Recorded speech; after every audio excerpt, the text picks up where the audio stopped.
I'm Berks County Commissioner Christian Leinbach, and I want to welcome you to our Commissioners Board meeting for November the 17th. We're broadcasting live via Microsoft Teams live event, also on BCTV, as well as YouTube and Facebook Live. At this time, I'd like to ask everyone to stand for a moment of silence, followed by the pledge.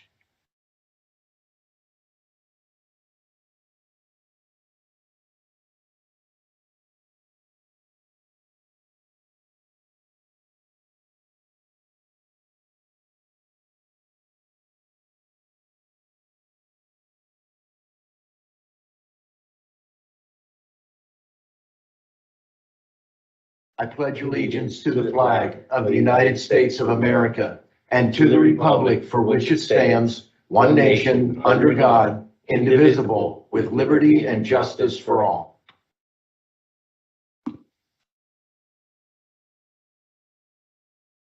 It's kind of hard to believe, but it is that time of year when we present the preliminary budget for the following year. And so today I want to recognize our Chief Financial Officer, Mr. Bob Patrizio, along with his entire team that we have present with us today. And he is going to present the draft 2023 Berks County General Operating Budget. Bob.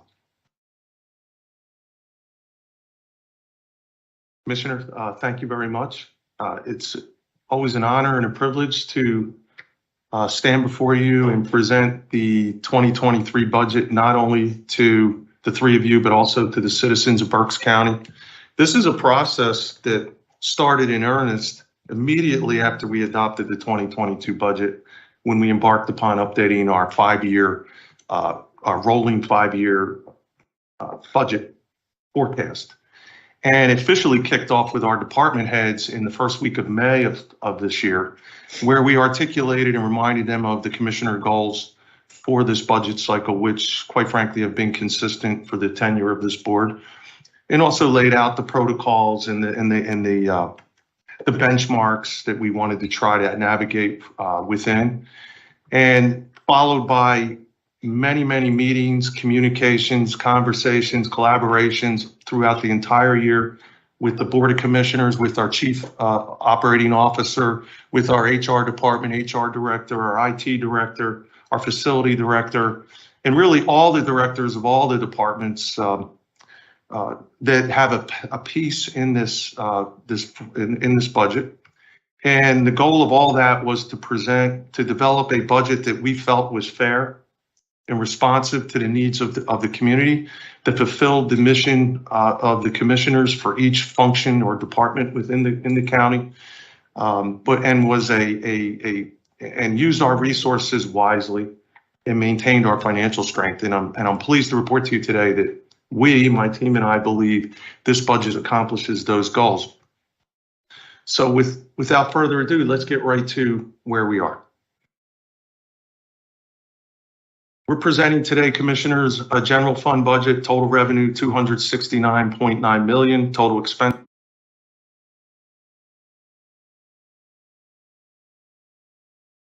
$271.2 million, total adjustments $14.1 million. For the benefit of citizens, I'll stop right there and explain what that is. Don't see anything. Oh, I have to share my screen. Sorry.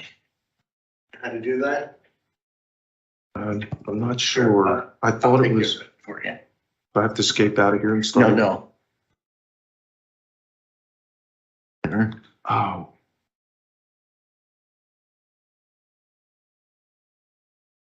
Just wait.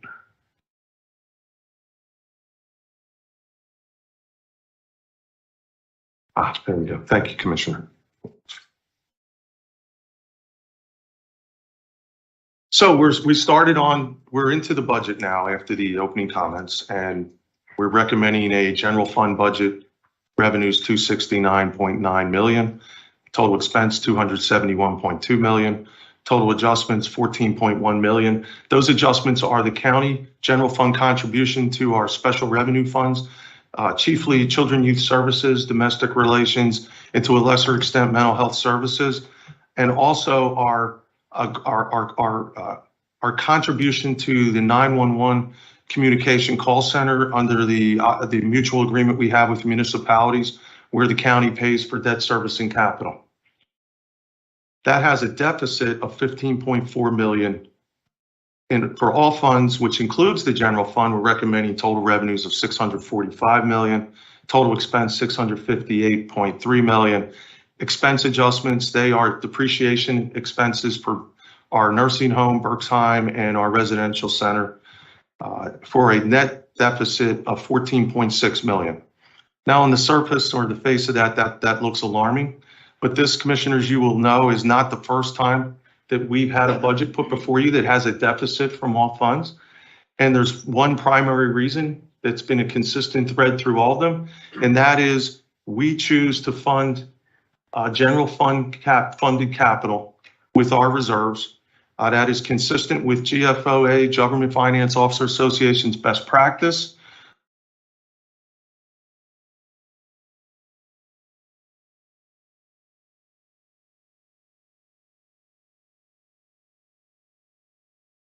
They also have a best practice that says at some point you have to have a plan to replenish your reserves, but they have a minimum best practice that says you should have at least 60 days, 2 months of reserves to cover your operating float, to cover your all fund operating expense. And this plan, even with absorbing that and with absorbing what is a very small operating deficit, still gives us 93 days of coverage when the minimum is 60. And I would digress just for a second. They say minimum of 2 months or 60 days. And they also go on to say that in many cases, it would be justified to even have more, depending on the size of your budget, the scope of your budget, the complexity of your budget, the number of funding streams you have, and the uncertainty around some of those. Clearly, we get significant dollars from the state of Pennsylvania. And quite frankly, we're hoping that July 1 of 2024 in this budget, we'll see at least what we had this past July. But with the new administration, we really don't know. And I would say you throw the nursing home into a mix like this, and we have a very complex budget on multiple fronts. So we really are justified to have more than that minimum requirement. Bob, I think what's important as a takeaway is we have the reserves because we've been fiscally responsible. Agreed. And because of that, we are not borrowing money for capital projects. In fact, we continue to pay down debt, which we have done for years, and new capital is funded cash out of our reserves. So, I mean, this is an extremely responsible way to budget. Yes, and all in accordance with GFOA best practice, which we subscribe to as our policy. Absolutely. And since you brought that up, Commissioner, I'll segue to a comment I was going to make later. You brought up the impact on debt and how we have been fiscally conservative and prudent with the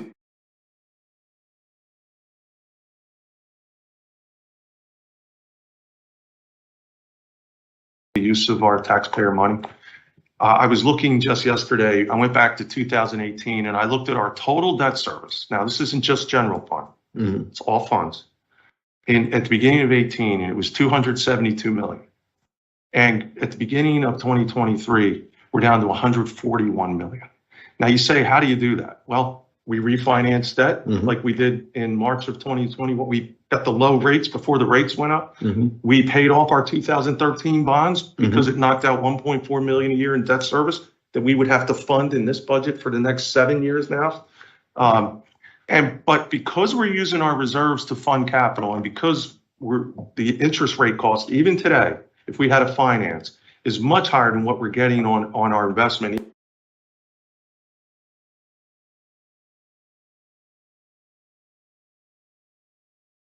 Even though that's higher, we still have a delta, usually about 2% that we're missing out on if we borrow versus invest our money. Right. But the bottom line is, because we do this, you'll see when we get to the tax consumption pie chart, which is just the general fund piece, because the other debt's in the other funds like 911, but that piece alone is $10.5 million. If you go back to 2000 and beginning of 2019, that was $22.2 million. So that's almost $10 million that we would need more tax revenue for had we not been following this practice of using reserves. Because if we had borrowed 11 million to fund last year and 17 million to fund this year, and go back when we had 32 million in capital, our debt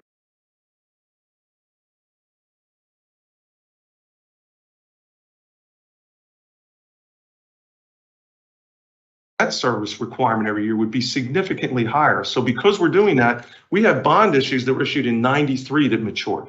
2010D matured. As they mature, the debt service requirements are dropping. And that's what's making that big change in that total outstanding debt service. And that saves the taxpayers a lot of money. And that's really a big reason, one of the key reasons why we've only done 2 tax increases in the last 15 years. And really, 2 tax increases since January 1 of 2005. That would have been the last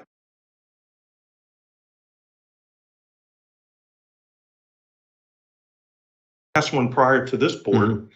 And also the good news is why we're not asking for one today.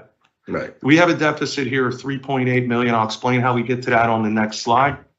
That represents 0.57% of total expenses of 658.3 million, just a little over 0.5%. From a statistical point of view, from a total budget point of view, that's inconsequential. When you look at that, and then you look at the current economy, you look at what our taxpayers are having to deal with higher cost of inflation, more likely than not, less discretionary income.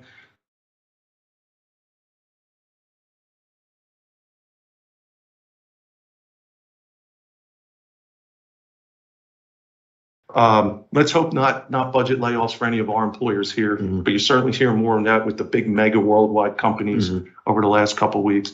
I just think it's not a good time to go to the tax base and ask for something that, quite frankly, if you're looking at this like from a pure statistical point of view and you take a standard deviation, we literally could then next year break even or slightly a surplus. So there's, this is a budget. This is our best. We put a lot of effort into coming up with a very refined budget based on data that we have, based on information that we have, based on economic information we have, and we try to be as precise as possible. But it is an estimate, and like I said, we really don't know what the state budget's going to be next July, right? We got more IGT revenue. We're paying more to get more, but we got an increase in IGT revenue.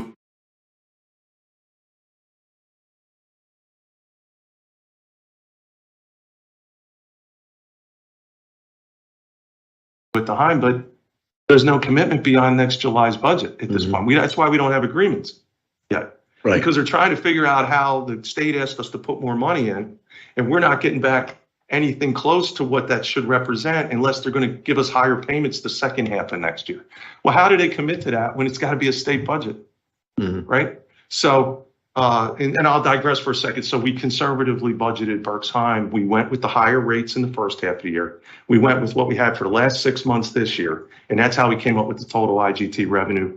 But based on what they said we have to pay, which is higher, and you'll see because of that, we're going to end up with a net change between 22 and 23 of a net benefit change, $900,000 to the Heim. But that's because nobody knows what that second half's going to be. So anyway. No taxing.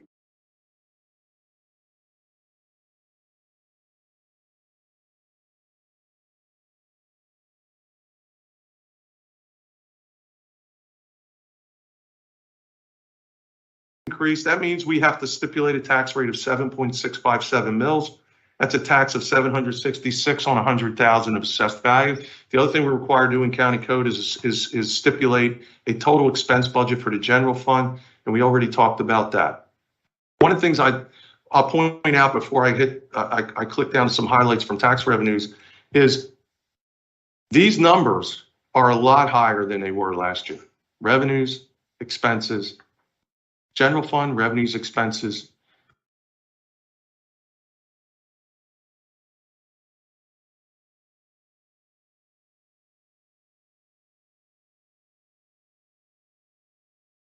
All funds. I have a slide to go over that because it's so much higher that I felt we at least got to point it out. But I'll give a prelude to that right now. There's one common denominator here, and it's the American Rescue Plan money. And for the first time, we're budgeting it in 2022. And you might say, well, we've been having activity all through 2022, but we didn't put it in 22's budget because you recall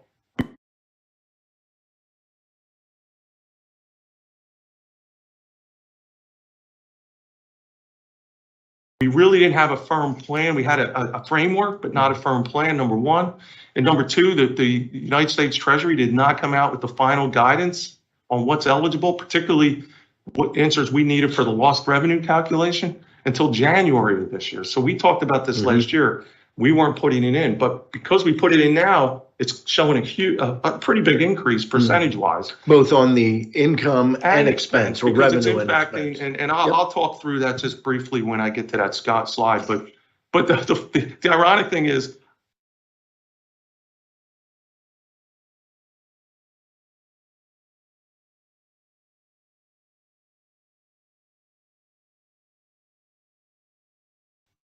I can sum it up this way. It's creating this anomaly. And next year I'll be standing here more likely than not because I don't have anything in the forecast that tells me anything otherwise. I'll be talking about why we have these big decreases. And I'll remind you, it's because we believe this is going to wrap this up from an accounting point of view in 2023. Now, the good news included in this is our tax billing. This is our net tax duplicate. What do I mean by that? This is what we anticipate would be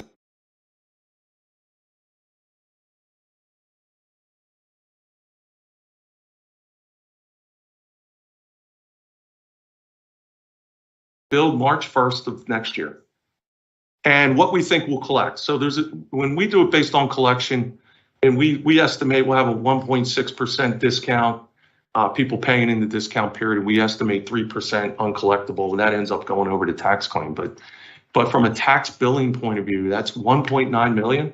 I can tell you, commissioners, this is the first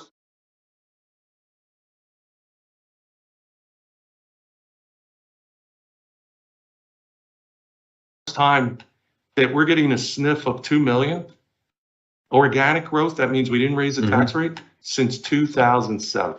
That is the last time that our tax assessed value growth generated in excess of 2 million of tax revenue in budget. And I'm really excited about it. And I think these are the key points today, right? It's a real testament to the board's direction we've taken.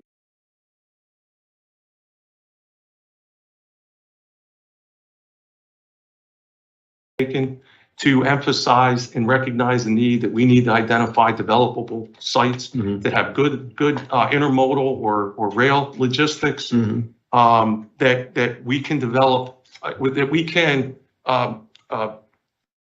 develop tax base that just isn't always on the backs of our residential taxpayers. Diversify it with commercial industrial development sites. The LERTAs, the local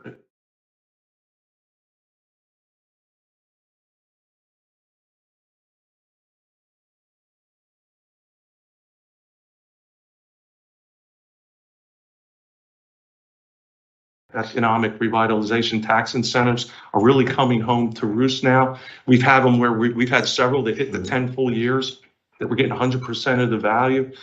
We've used LERTAs not that much, but very strategically to run infrastructure into locations, whether it was intersections or it was running utilities to a site where developers then can come in and buy the property and develop that commercial space. And it's in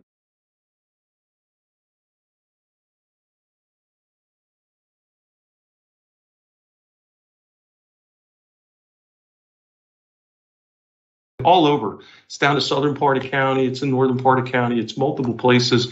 And then not to mention the Imagine Berks plan that I applaud the three of you for adopting, that even gives more emphasis to that. We've even put some money behind that, that's got strategic locations that we want to develop.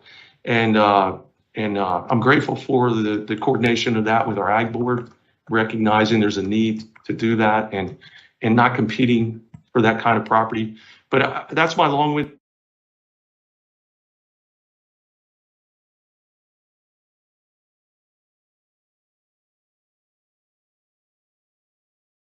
way of saying I think we have a great story.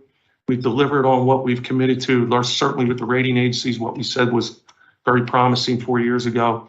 And the good news is when you look at the assessed value growth, This is the fourth year in a row with 23, 22, 21, 20 that we've had 0.92% growth or better in our tax-based growth. And even if we're heading into a slight economic downturn, I know our SEI professionals thought it would be shallow. They don't. I recall the last time they came, they didn't see it being much more than that.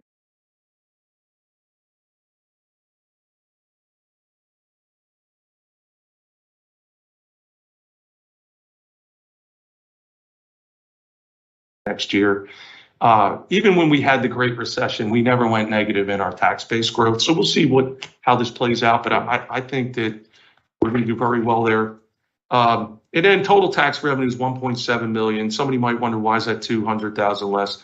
And it's the interims. You remember last year when assessment came and they wanted to change the cycle for billing the interims, and we ended up pushing more into 22, and we knew it would normalize in 23. It's normalized in 23 at around $1 million. So that's the reason. Now,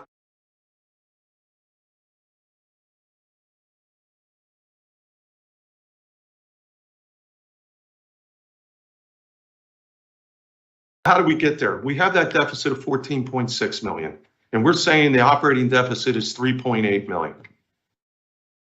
What we're doing here is we are isolating all the funds that have restricted or dedicated net assets or restricted funds by grant source that are included in our all funds surplus or deficit. And the best example I'm going to give is liquid fuels. We get an allocation of money. It's not a reimbursable grant, and none of these are. These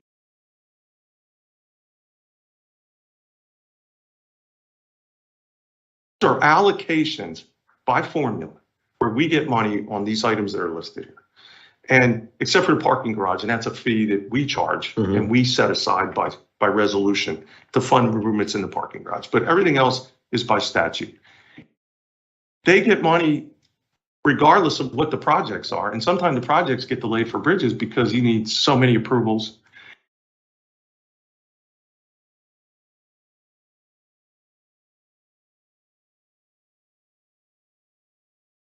And so they have years where they get an allocation and our budget is more revenue than expense. They have a surplus. It goes into a dedicated reserve, can only be used for bridges. This year, they've got the projects and they've got more expense than they have revenue, and they have a loss. Well, that contributed to that 14.6 million loss. But we're saying we wouldn't want to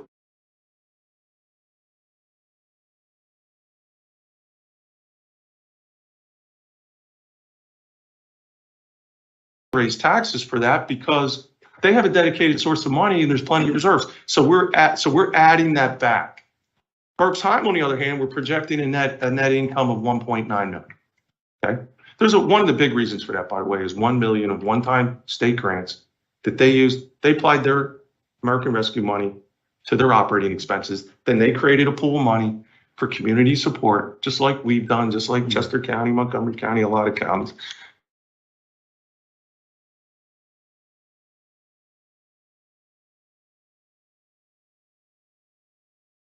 For ease of compliance reporting, and they gave grants. Well, those grants are one time. We don't anticipate them being renewed after next year, but that definitely helped us get into a positive position.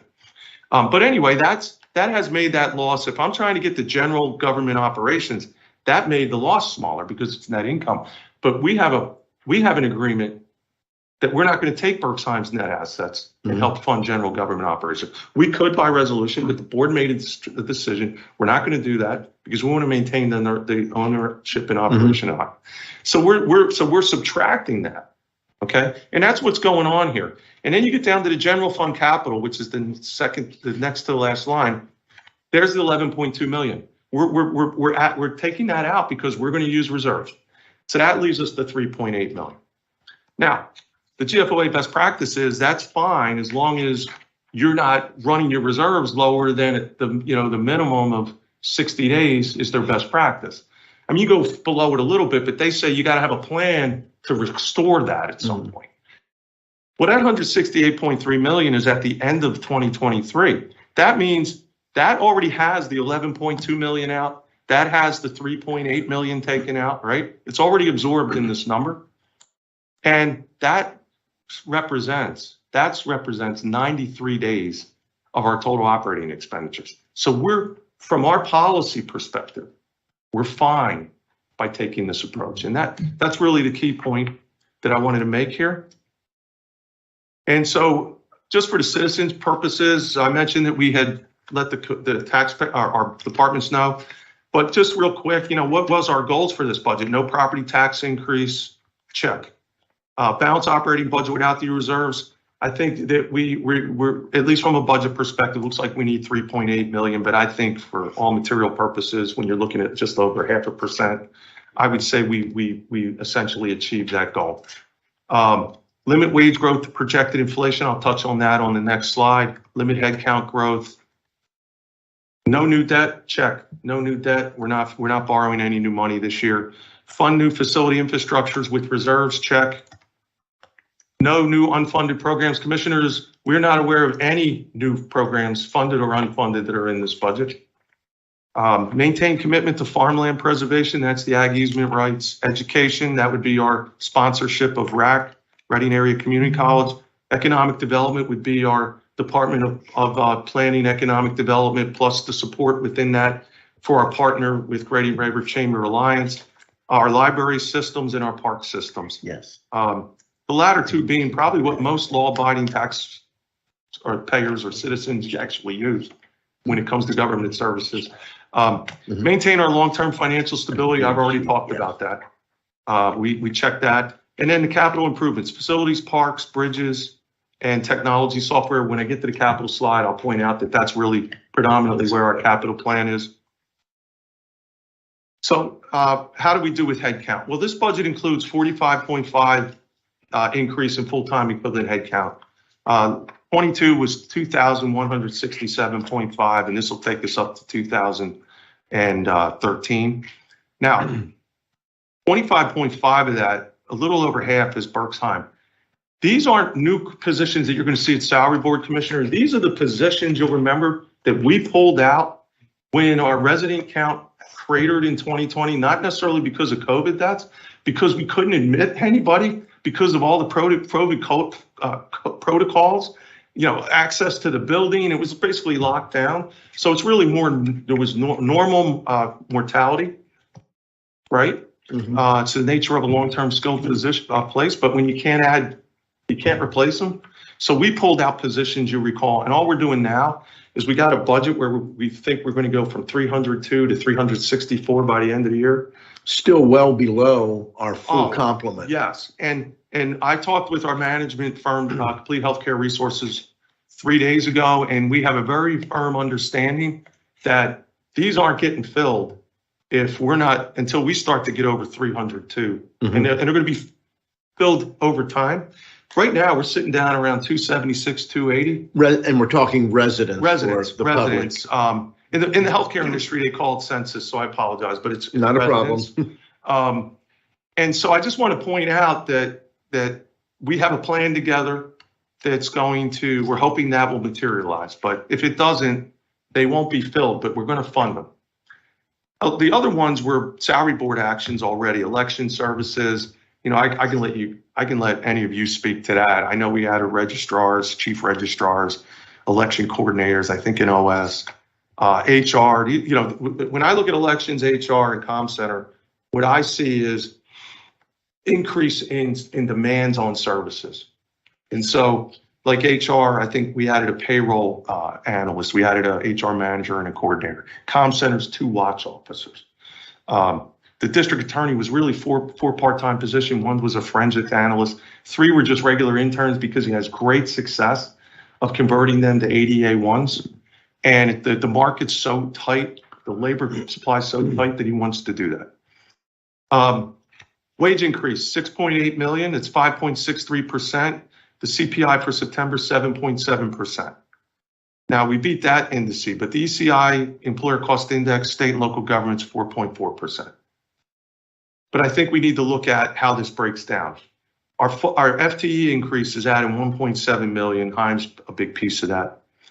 We made competitive adjustments during the year. That's 700,000. That's based on surveys. A lot of it was focused on professional support functions in the county.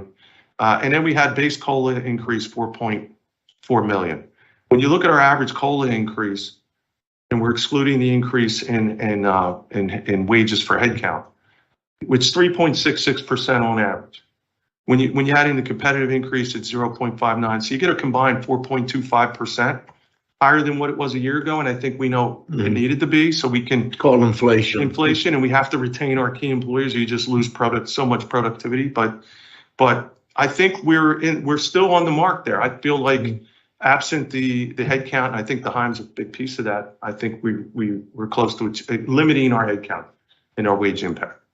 Fringe benefits, we beat the indice because we have a decrease. Why do we have a decrease? Because our pension contribution is zero. And we knew that when we looked at the new change in valuation methods. Remember the projection? It showed that first year was going to be zero. We ran that valuation at 480 million in pension assets at the end of the year. I was really concerned about that about 3 weeks ago. We were still like 460, but 2 days ago we were at 489. Let's hope we can at least maintain that to the end of the year. That'll bode really well for our forecast. Debt service, no new debt service, 16.3. It's 800,000 higher. That's primarily just how principal and interest got scheduled, and it's general funds actually lower, but the 911's higher. 911 will decline in 2024 though. Human services we talked about. That's the contribution. The increase is 700,000. It's primarily 911 with higher debt service offset by lower capital, partially offset by lower capital. And CYS, even though they got higher personnel costs, they got a bigger mix of Title 40 funding. That's 100% funding.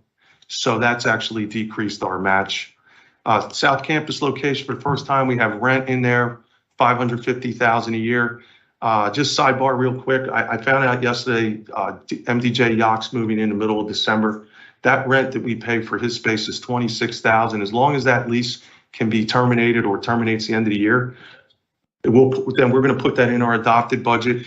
And then we have archives where we pay $61,000 a year in rent. I don't know when that move-in date is, and I don't know when that lease expires. We're going to ask. Commissioner Barnhart believes it ends the end of the year. DJ Yacht is the end of this year. You're not on. DJ Yacht is the end of this year. Archives, I think, is August of 2023. All right, so September we'll see a full 61 savings when we get into 2024. And then I can say these are all the things that you wanted to maintain funding for. I can tell you this, every one of these is either the same or slightly higher than it was a year ago, except for BCPS R3 pre-apprenticeship program. And that's because they only required 236,000 from us. It's 20,000 less because they got grants. And I'm very appreciative they gave us the benefit of those grants.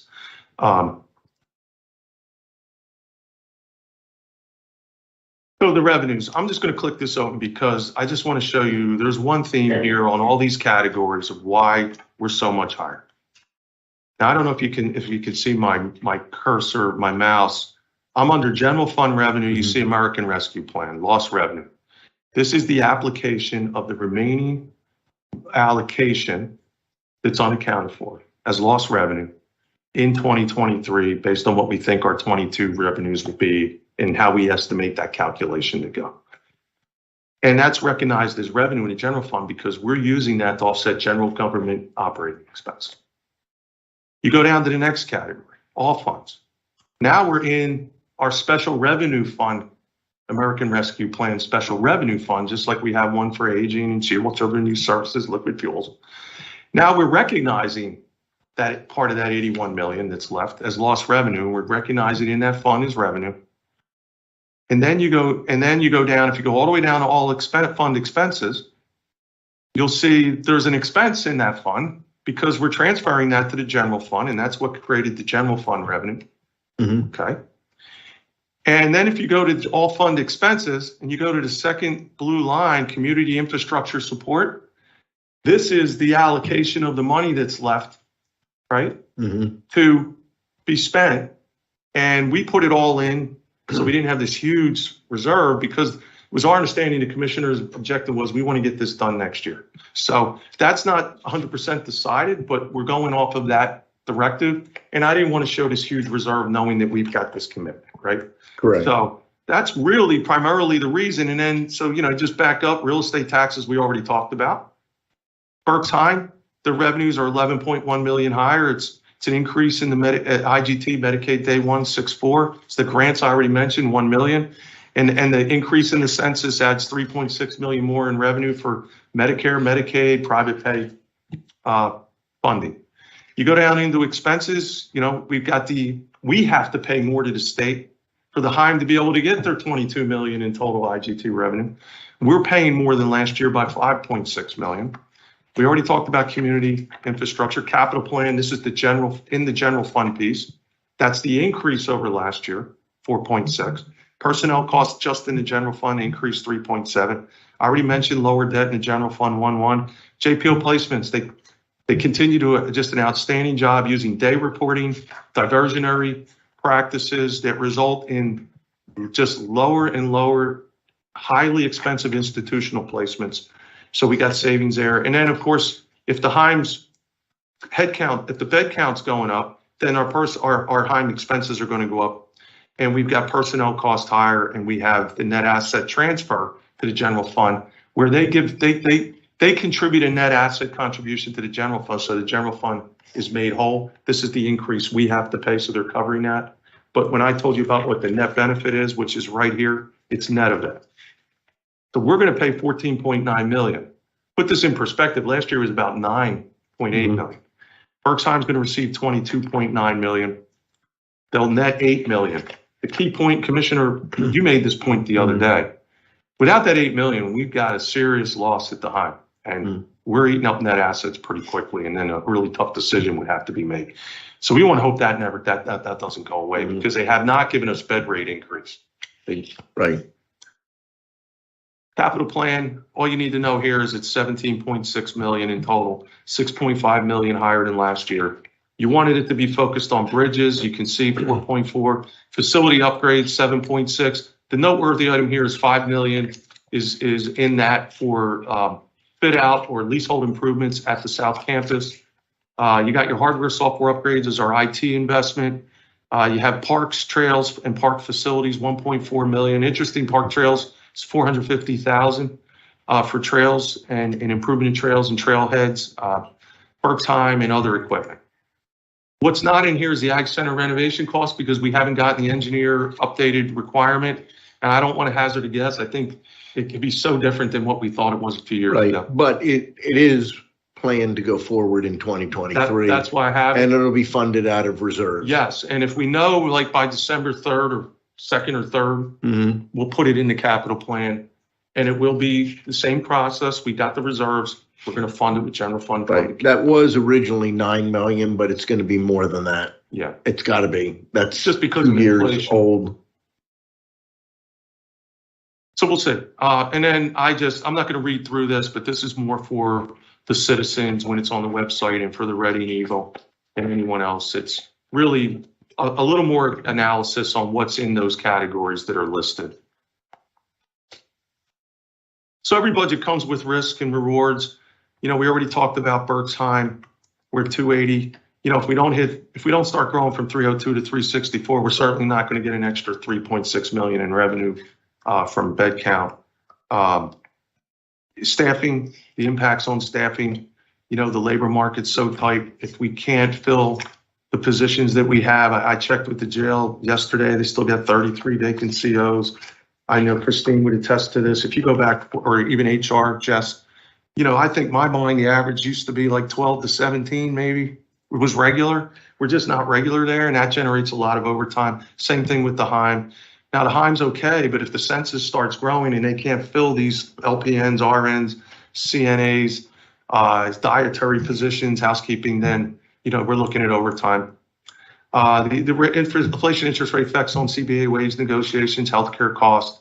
Our healthcare costs, we assume 6.5% inflation for medical, 9% on RX, 3% on dental. I think we should be okay with that, what I've seen so far. But anything higher than that would obviously impact that.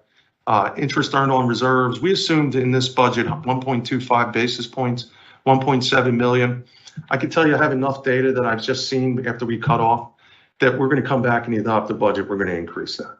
We're going to do far better than that, and I'm really excited about that. That should actually help. But we do need to make some personnel adjustments, still wage adjustments for some survey adjustments in the last few weeks that aren't in. I estimate that's about 382,000 or so impact. The claim trend on workers' comp, it's been outstanding for several years, but we definitely benefit in our 24/7 operations like the jail and the Heim by having less employees on the floor because, it's just less people you have, the less people that can get injured. But we were really running well anyway prior to COVID when we had higher staffing. But I just point that out that I have seen it trend even lower, and I think that's one of the reasons. In addition to all the training that we do. Pension assets, we already talked about that. That can change dramatically depending on how we end the year and how we end next year, this year and next year. Continuation IGT program, I already talked about that. Next year's state budget assumption is we'll get at least what we got this year. Jail ADP budget's in at 850. I think it's probably conservatively high. We're currently somewhere in 700, 740 range. There could be some savings there, but that's where they wanted it to be. I think if we get the end of next year and we're still down at 740, we just keep ratcheting the budget down. Tri-County Rail is simply noted because we made a contribution in 22, and I don't know if we'll have one in 23, but I know they want to try to use grants the best they can before they ask their sponsors for more money.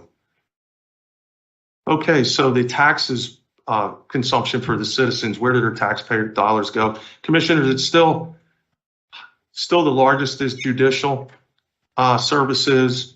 And then you have public safety down here. That's APO, JPO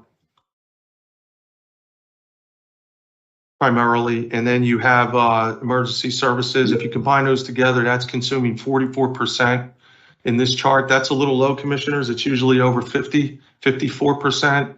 But the reason it's lower is because the pie chart really went up on community economic development with the inclusion of the ARP expenditures this year, the 27 million I pointed out.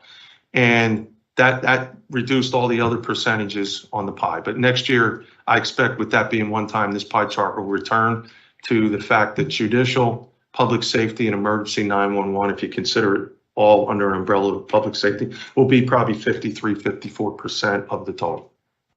So with that, commissioners, I want to point out that the next steps in our budget is to come back on December 15th. I believe that's an evening meeting at one of our municipalities. Rockland Township. Yep. Rockland Township. And at that, we're going to continue to work on this. We know there's some adjustments we need to make, and we're making them right now, but none of them rise. I can tell you right now, none of them rise to the level that we would have to keep that budget open for 10 additional days under county code for public inspection.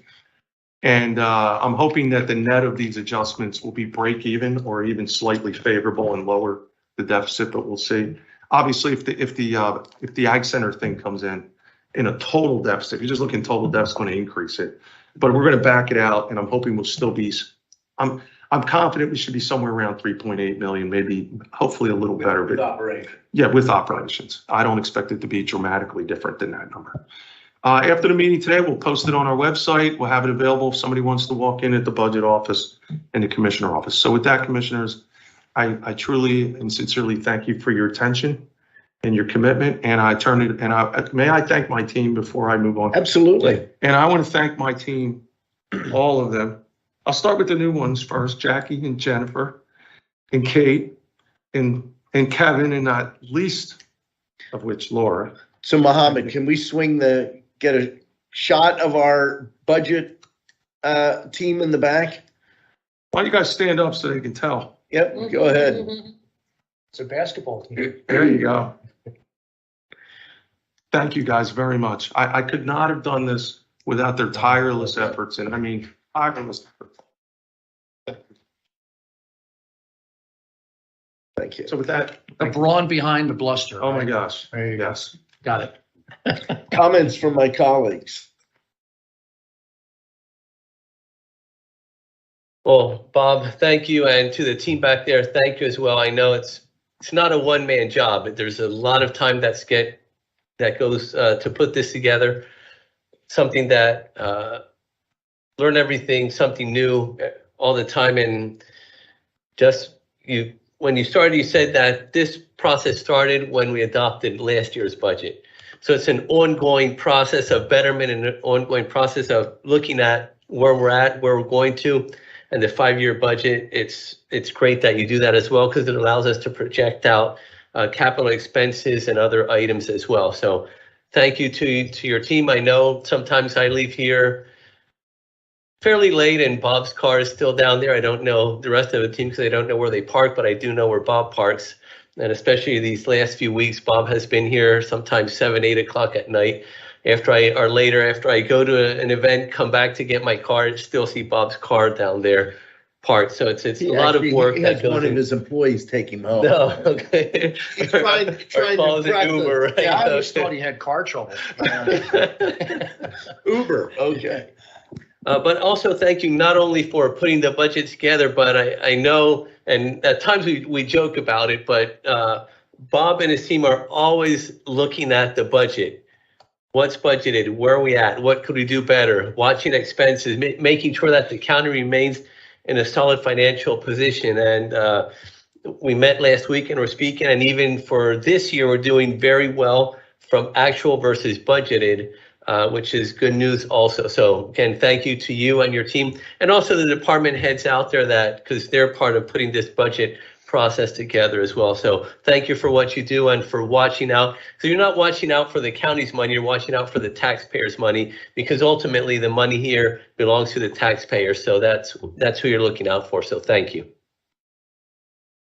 Bob, thank you to you and your team as always. I too see your vehicle here on days off. Veterans Day, Election Day, you were here till 9, 10 o'clock at night while we were scurrying around getting things done. Oh, But yeah, you had to chase me out. yes, I had to chase you out, actually. I did. Yeah, that's true. You couldn't see anymore. You had toothpicks holding your eyes open. But, you know, I look back and think about $658 million budget. I mean, that's a lot of money in any way, shape, or form, but it's valuable. It's valuable to our community and to our residents that this money is spent wisely and judiciously. So thank you for everyone who does that, elected officials, department heads, staff members, holding the line on expenses as much as possible, but providing valuable service to the community. Look back at 2008 when Commissioner Leinbach and I walked in here, and we had a real serious concern with infrastructure improvements.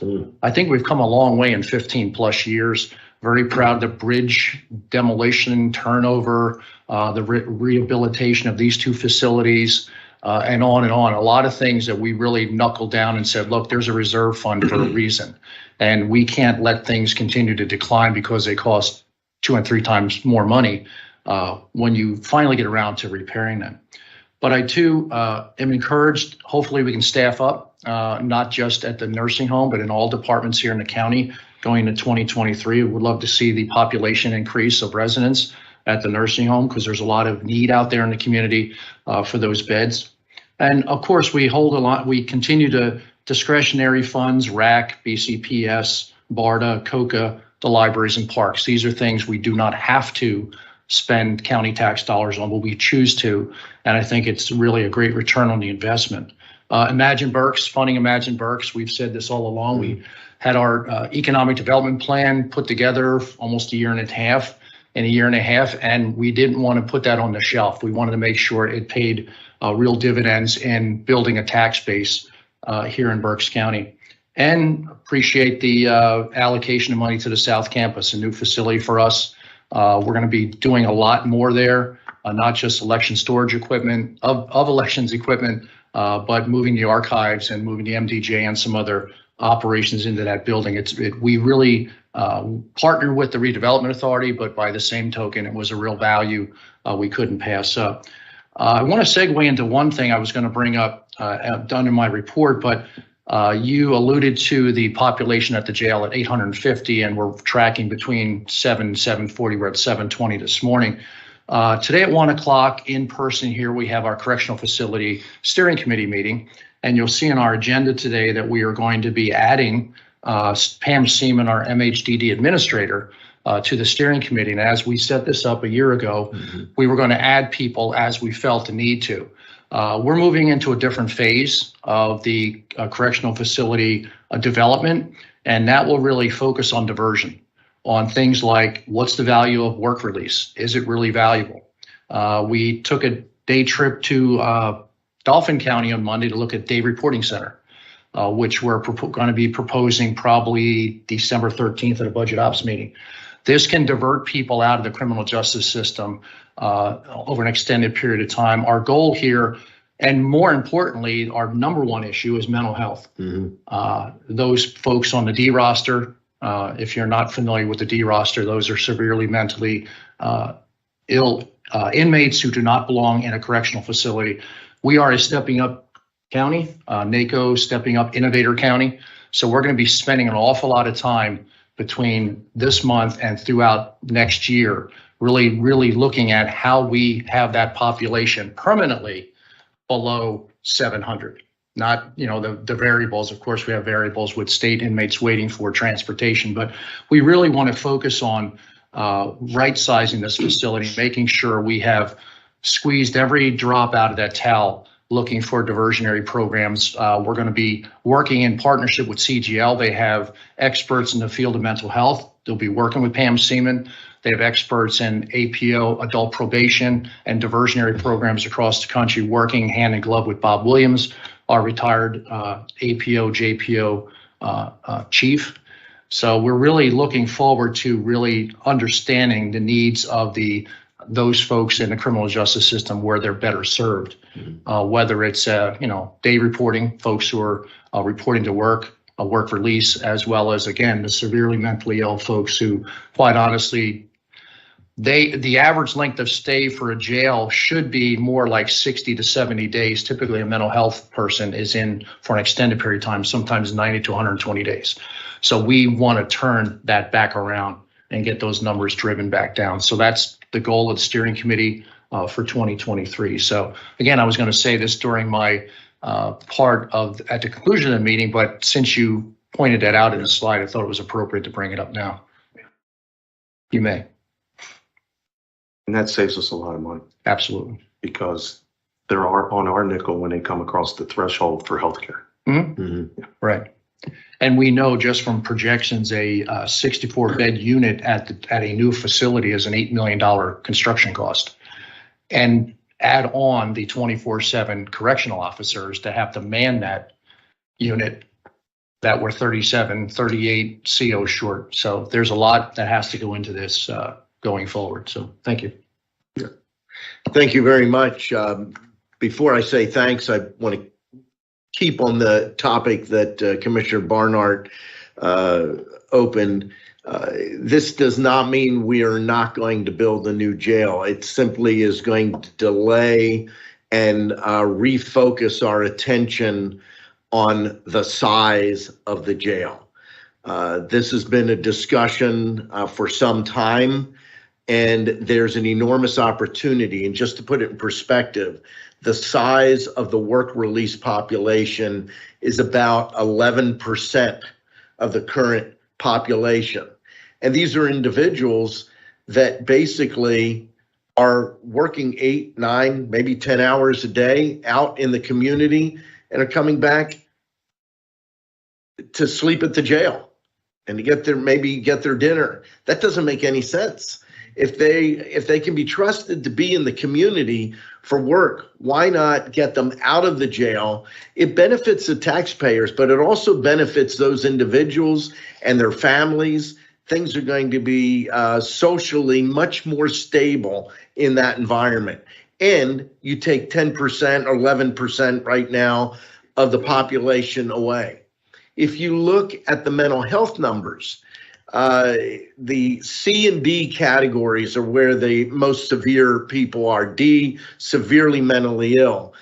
The D category has been running 12 to 13% of our average daily population, and a jail is not the place where they should be receiving services. Tower Health, Reading Hospital is in talks with us and MHDD, Pam Seaman, to try to address this issue. There is a need for more mental health beds and services in our community. But when you look at category C and D of mental health in our jail, that's 60% of our jail population, those combined. So that's why this is a necessary effort. There's an enormous benefit for the taxpayer, but I would argue there's an enormous social benefit for the individuals, whether we're talking about individuals and families currently in work release, or we're talking about people that are having their mental health needs served in a county jail. That's not the way, at least in my opinion, to address mental health in the 21st century. So I'm excited about this next step in the process, and reiterate, we are not stopping or eliminating plans to build a new jail. We are delaying it to make sure we get the size down to where it should be for the people that need to be.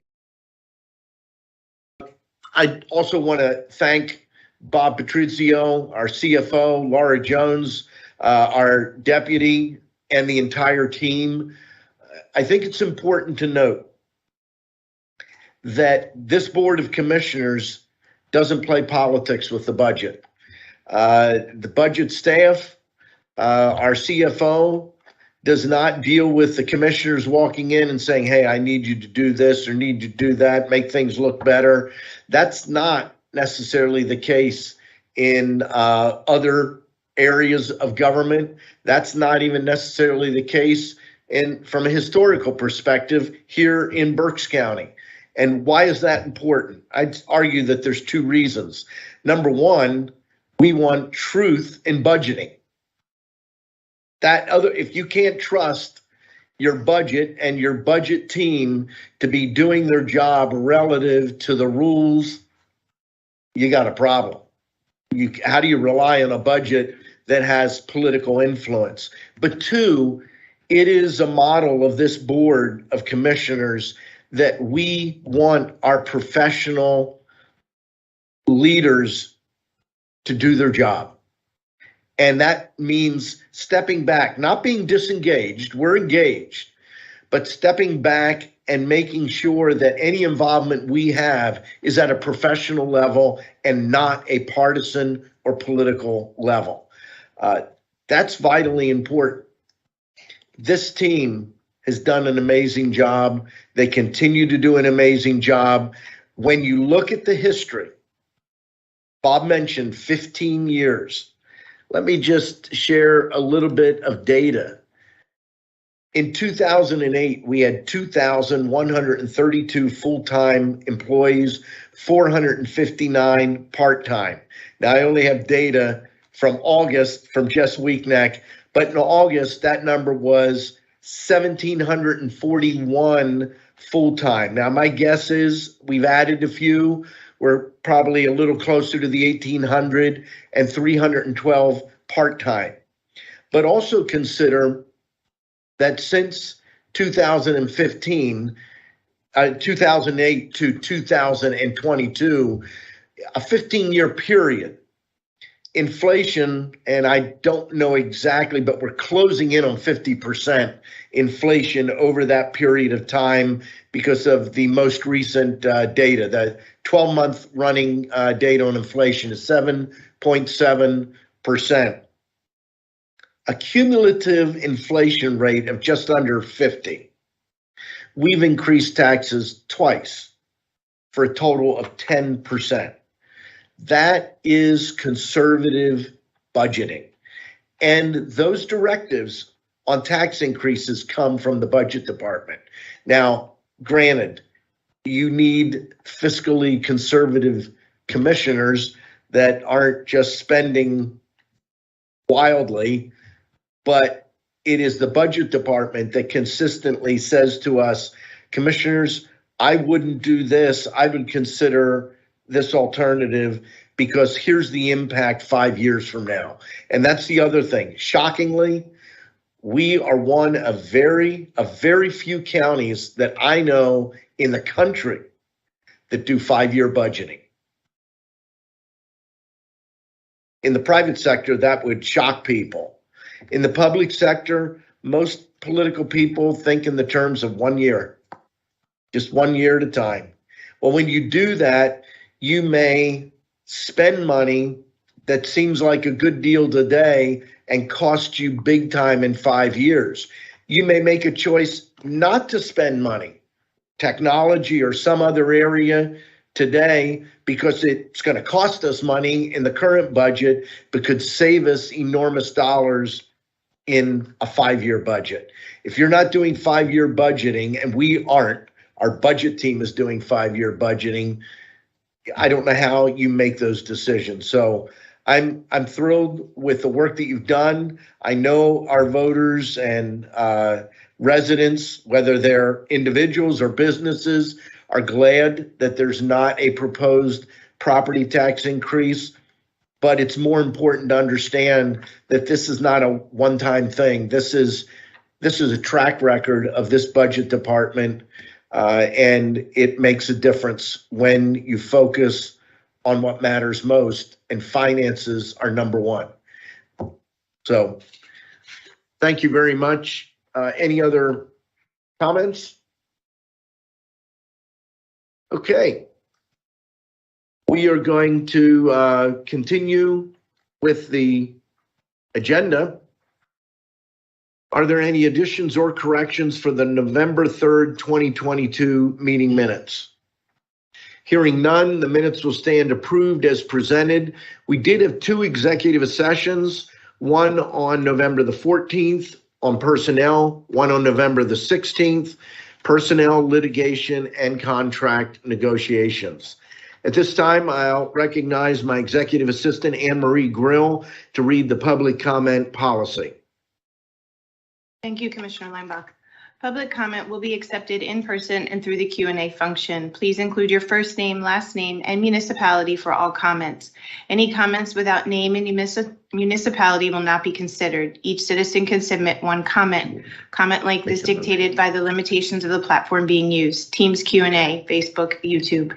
In-person comments will be accepted first, followed by comments submitted virtually. The meeting comment period is limited to a total of 30 minutes, including both in-person and virtual comments. This time period may be extended at the discretion of the board. Please be concise. Comments that are germane to county business will be read during the meeting and should not be considered to be interactive dialogue with the commissioners. The county solicitor shall be the final arbiter of whether a comment is germane and should be read. Any commissioner response to public comment will be done at the discretion of the commissioners. Thank you very much, Anne Marie. There are no public comments on specific agenda items, either online or in person, so we'll move to the agenda. Item 1, authorizing Budget Department, adopt a resolution authorizing 2022 budget transfers in the amount of $479,248 and 2022 appropriations in the amount of $99,905 per listing dated November the 11th of 2022. We have several items listed under Human Resources. Item 1, authorize the appointment of Angela Bingaman to Office Manager, Recorder of Deeds, recognizing the 1620 rights of the elected officials to hire, fire, and supervise its employees. Item 2, authorize the promotion of Emily Wangolo from Deputy Director to Executive Director in the Department of Agriculture. Item 3, authorize the promotion of Lynn Evan from Program Monitor Coordinator, Adult Probation to Juvenile Court Operations Manager in Juvenile Probation. Item 4, authorize a salary adjustment for Kristen Ketch, Executive Assistant, Court Administration. I have one item listed under myself.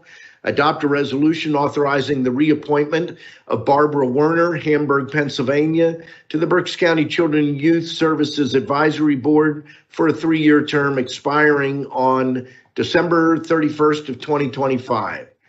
There are 3 items listed under the commissioners. Item A, adopt a resolution authorizing the appointment of Pamela Seaman, MHDD Administrator, to the Berks County Correctional Facilities Steering Committee. Item B, adopt a resolution authorizing the chair to execute the social service and healthcare professional liability renewal application for Berks County Children and Youth Services effective January 8th of 2023. Item C, adopt a resolution authorizing the chair to execute the letter of engagement with Axiom Strategies LLC to provide automated recorded call services for the Berks County Commissioners on the road meetings. Item 2, a motion to authorize execution of contract agreements amendments as set forth on the attached listing dated November the 14th of 2022. There are a total of 22 contracts, one with the Area Agency on Aging, one jointly with Children and Youth Services and Juvenile Probation, 11 with Children and Youth Services, 2 with the Department of Emergency Services, 2 with Facilities and Operations, 1 with the Berks County Correctional Facility, 2 with Mental Health and Developmental Disabilities, 1 with the Planning Department, and 1 with the Treasurer's Office. Item 3, a motion to authorize execution of the payments and electronic transfers as set forth in the Controller's Office voucher listing dated November the 17th of 2022. And item 4, a motion to authorize execution of employee payroll disbursements dated for November 22 of 2022. Motion to approve the agenda is presented. Second? The motion has been made and seconded. Is there any discussion? Hearing none, all in favor signify by saying aye. Aye. Aye. Opposed? The motion is carried. We'll turn now to Shirley Benzel, sitting in for our treasurer with the county treasurer's report. Shirley. Thank you, Commissioner Weinbach. Good morning. Good morning. Today's opening balance is $203,906,143.97. Excuse me, with a balance to clear of $5,743,516.78, leaving us a balance today of $198,162,627.19. Thank you very much, Shirley. Sandy nor her team are here. They are at a conference, so I will read the report for our county controller. Total accounts payable are $5,498,671.21. Total payroll is $4,612,336.54 for total cash disbursements of $10,111,007.75. With that, we'll move to our Chief Operations Officer, Ron Seaman. Thank you, Commissioner. I'd like to add my congratulations to Bob and his team. It's a pleasure working with all of them, and particularly note the continuing refinement we make with dealing with capital item requests. Each year we seem to get a little better handle on that and do it in less time than we ever did before. And I thank Laura and Bob for that, as well as the departments that depend upon those requests. They appreciate the expediency in which those are done. And then lastly, we're just continuing to remind everyone, we're only a few weeks away from the annual holiday lights display at Grings Mill. And as we approach December and get more into that, I'll have more actual information about what events will be occurring on a weekly basis. Thank you. Thank you very much, Ron. With that, we'll move now to the county commissioners, and we'll begin with Commissioner Michael Rivera. Thank you, Commissioner Leinbach. Just a few quick items here. I want to congratulate Kim Johnson, who's retired from the YMCA after many years there. She started as a part-time summer camp director and ended up as the president and CEO of YMCA here in Reading and Berks County. So Kim, congratulations and enjoy your retirement. Also, this Saturday is the city's holiday parade. It starts, I believe, at 10:30 or 11. It'll go down Penn Street from 11th and Penn all the way down to 2nd and Penn. All three of us will be there. We'll be bundled up because it will be a cold morning, but we will be there in the parade. If you want to wave hi to us, we will be towards the back of the parade in a fire truck. and it'll have a big sign that says Happy Holidays from the Berks County Commissioners. So if you're in the area, please join this parade on Sunday to kick off the holiday season. Saturday. I'm sorry, Saturday. What did I say? I think you said Sunday. This Saturday, sorry, is the It might be. is the holiday parade, so please join us. And last thing is, next Thursday is Thanksgiving. We will not have a board meeting, but I do want to encourage everyone to take some time on Thursday and give thanks. There's many things we can give thanks for. A lot of times in life, we focus on what's going wrong, on what could be going better, but we don't stop to give thanks for the small things, because a lot of times it's those small things that count. Sometimes we look for a big win that we can give thanks for, but it's those little things that we need to stop and enumerate and say thank you and be happy for. Again, Thanksgiving is not the day before Black Friday, so hopefully you're not happy because next week is Black Friday, but rather Thanksgiving. So again, take some time to give thanks, to meditate on the many, many, many blessings each of you have in your lives. And if I don't see you before then, have a happy Thanksgiving. Thank you, Commissioner Rivera. Commissioner Barnhart. Thank you, Commissioner Leinbach. I think this is worth repeating. I mentioned it at our election board meeting yesterday, but I want to thank the 158,000 people that came out to vote on Election Day. I also want to really extend my thank you again to our election staff, doing a yeoman's job, amazing amount of work to be done, and they did it professionally and did it without complaining. They did a great job. Facilities department stepping in and making sure the equipment was ready to distribute on Saturday morning. Alan Schuman for providing additional parking space for Dropbox folks who are coming in, not only to drop their ballots off, but maybe to cure their ballot. League of Women Voters in Central Hispano for providing volunteers to help count and sort materials that went out to the polls, the 202 polls. Adult probation, standing tall. They provided people to help us with a community service, help us to distribute the material that goes out to the judges on Saturday morning. They were also here election night, here at the Services Center and the Ag Center, bringing all the material back from the polls at night, because the last thing judge of election wants to do at 9 o'clock at night is wait in line. And they were really complimentary about that. And a special thank you to Al Tariq Franklin, our local postmaster at the Yatron Postal Facility. He was engaged with us weeks out. He set up a special courier every 2 hours on Election Day to transport mail-in ballots, absentee ballots here to our office every 2 hours, and even past 6 o'clock into 7 o'clock, so they can be timely date stamped and processed. And the staff that worked literally till 3:30 in the morning, some of us had to leave a little bit earlier, like 1:45, but they worked till 3:30 in the morning to abide by the new Act 88 in order to have all the ballots that we had in hand counted.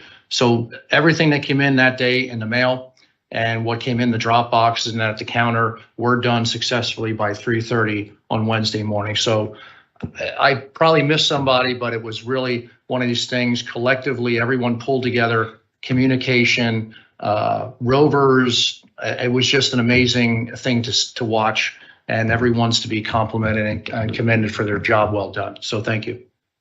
And I'm sorry, have a safe and joyous holiday, Thanksgiving. I almost forgot that. That's fine. Thank you. Thank you very much, Commissioner Barnhart, as well as Commissioner Rivera. I too want to thank our election team, both our regular staff and all of the additional staff, quite a few people from the county stepping up and working that day in a variety of positions, from rovers, a lot of the areas that were covered by Commissioner Barnhart. We can't run a successful election without the people needed to do it. Just the people working the polls are roughly 1,200 people. Those are the people that the voters see when they go in and vote in person. We're talking way beyond just the 1,200 people that are doing work leading up to Election Day, through Election Day, into the next morning. And without them, you cannot run a successful election. I also want to note and encourage people to keep your eye on the future of the Reading Regional Airport. Most people are probably aware that the county has assumed the leadership of the airport authority. This was not a hostile takeover. This is something that's been done in conjunction with the members of the airport authority, and actually, in fact, their recommendation. But since that has happened, there have been multiple efforts of various entities to reach out to the commissioners and to the new authority board to address some pretty exciting things. And this past Tuesday morning, we saw a presentation from Avflight, which is actually an international company that is proposing to buy the two existing FBOs, merge them into one, and expand services at the airport, which could include commercial service. They already do what they refer to as below the wing services for American, Allegiant, Frontier, or the three Southwest throughout the country. They also have some operations in Europe. I can tell you I'm aware now of 4 different entities that have come forward in the last couple of weeks that want to restart a flight school at Reading Regional Airport. That would be exciting. I've been contacted by an entity that's interested in putting up a manufacturing and maintenance and repair facility, which we currently do not have at the airport. All of these things would bode very well for the future of the airport. This weekend, some of us will go up Saturday evening, some Sunday morning. We have the County Commissioners Annual Fall Conference in Hershey. The Board of Directors will meet on Sunday morning. You're there? Yes. I don't know if this has happened before. All 3 of us are on the Board of Directors. You're in there by your chair, the position. Behavioral Health Task Force. He chairs the Behavioral Health Task Force for the Commonwealth of Pennsylvania. I am there as a past president of the association, and you're there as the current second VP, but incoming vice president of the association.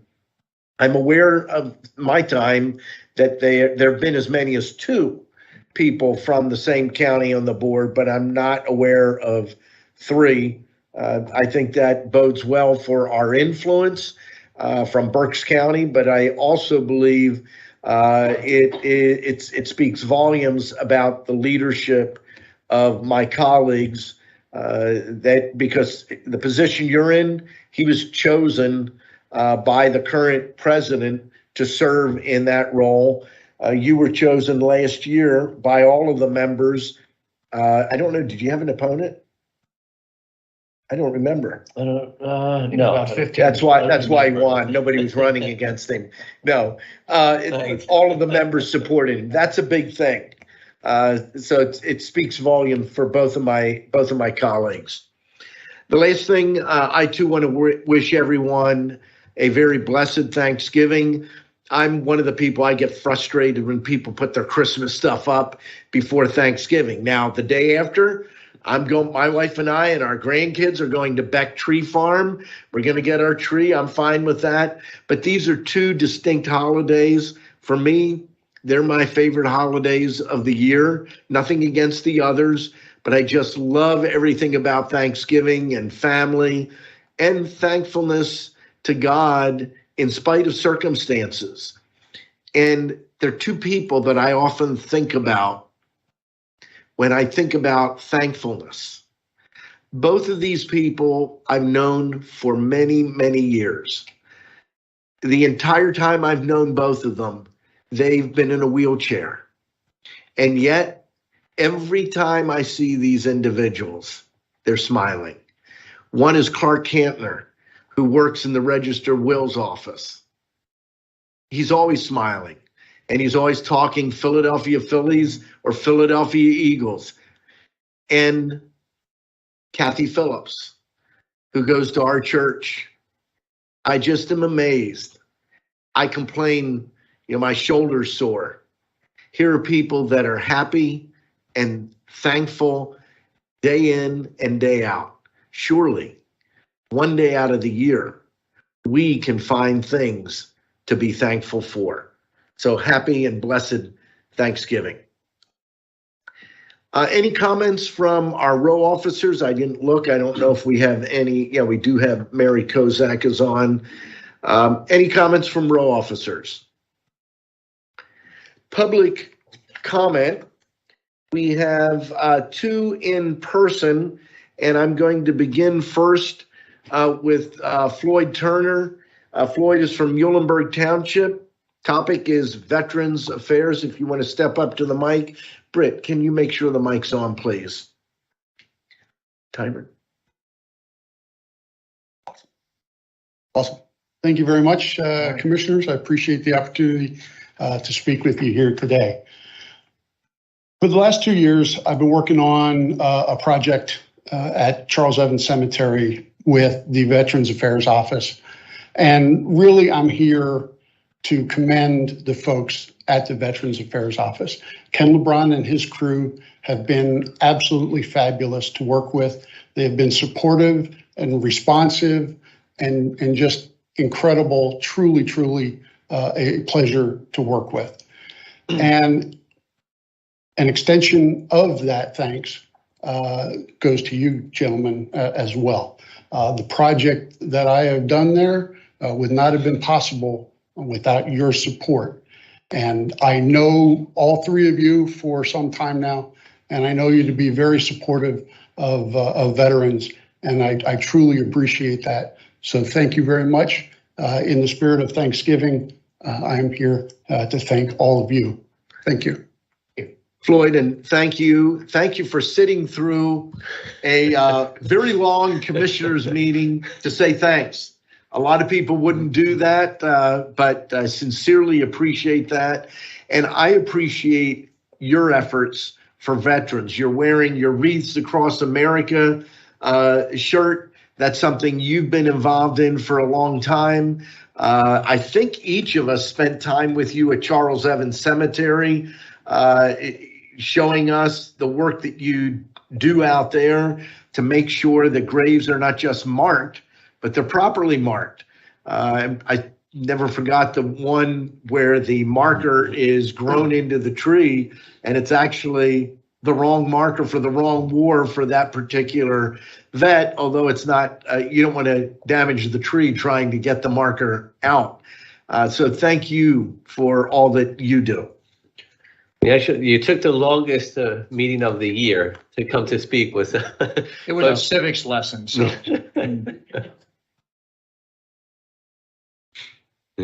But Floyd, thank you for first of all, for your service and for all you do for our veterans here in Berks County, because I know it goes beyond much more than just the cemetery aspect of it. So thank you for all you do for our veterans here in Berks County and for your service.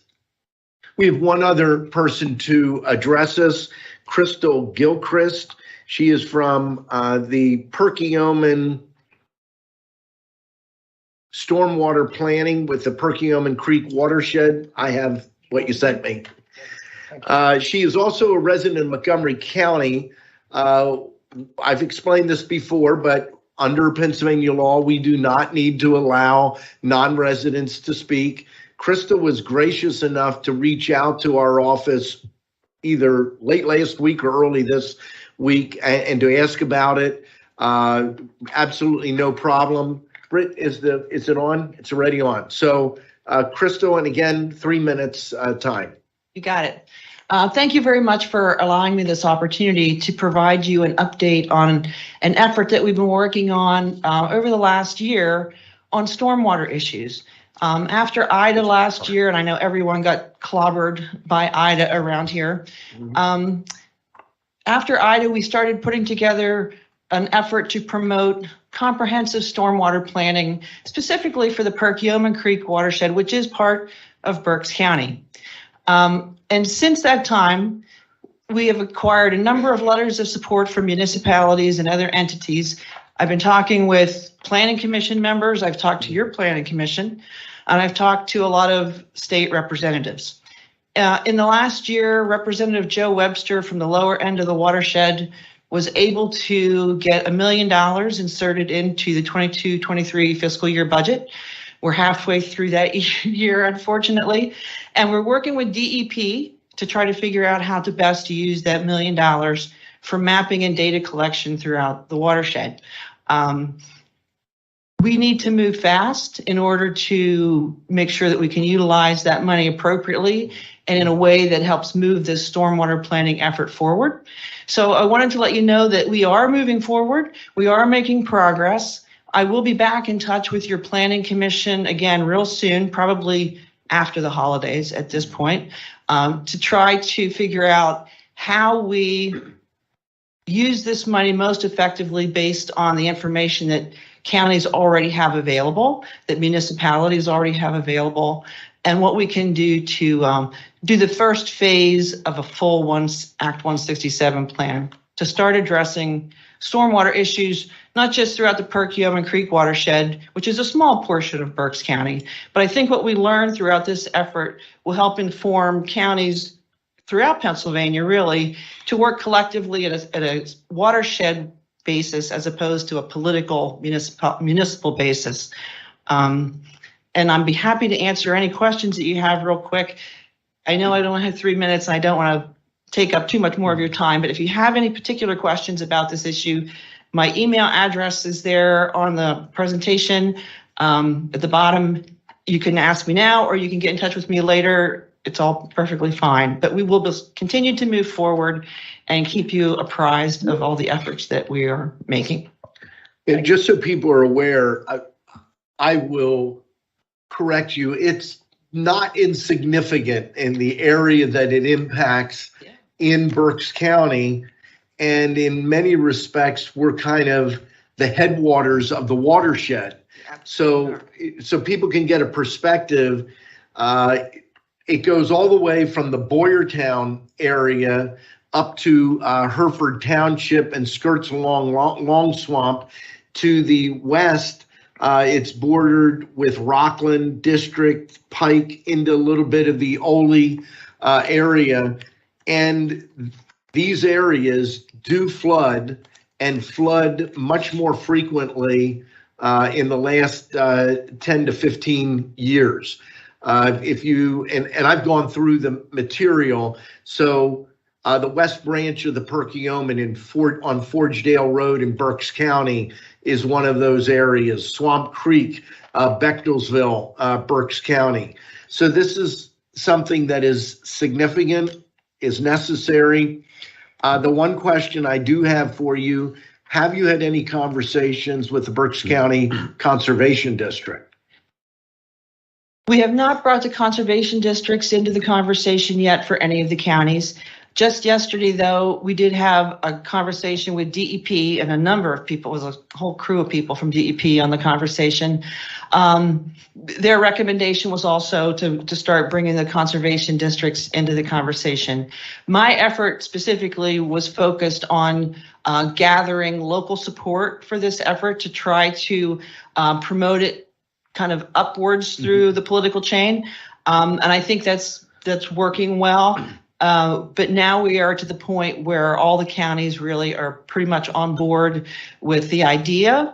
It's just a matter of how we figure out how to get it done, how we use the money that's currently available, and then how we fund the remaining phases of the study going forward. I sit on the Conservation District Board.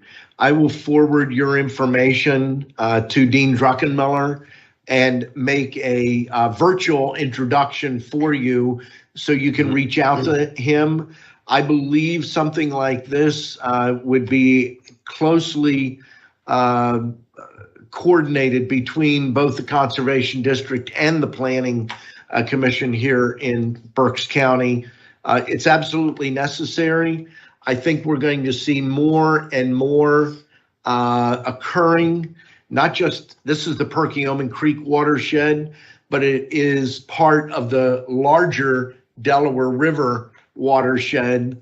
I don't want to predict that it's going to become like the Chesapeake Bay watershed, but I think there's going to be a lot more regulatory involvement, both at the federal and state level, with that watershed, and this is a significant part of it. I think our issues, certainly in the Schuylkill section of the Delaware River, are different than the Chesapeake Bay in terms of the agricultural activity Correct. that takes place. But flooding is definitely an issue that DEP is aware of, and that addresses all kinds of other non-point source pollution that's also, critical to our area. So I will keep you apprised of what's going on. I will be in touch with, I've been talking to Ashley Showers, Yes. at the Planning Commission. I'll be back in touch with her real soon to kind of figure out what we do starting at the beginning of the year. No, thank you very much, Chris. Thank you very much. Crystal, I would also reach out, if you haven't already, to the Army Corps of Engineers, because we're working on another project which has to do with flooding, and we have gotten the Army Corps of Engineers involved there, so they would have resources as well for you. Thank you very much. Thank you.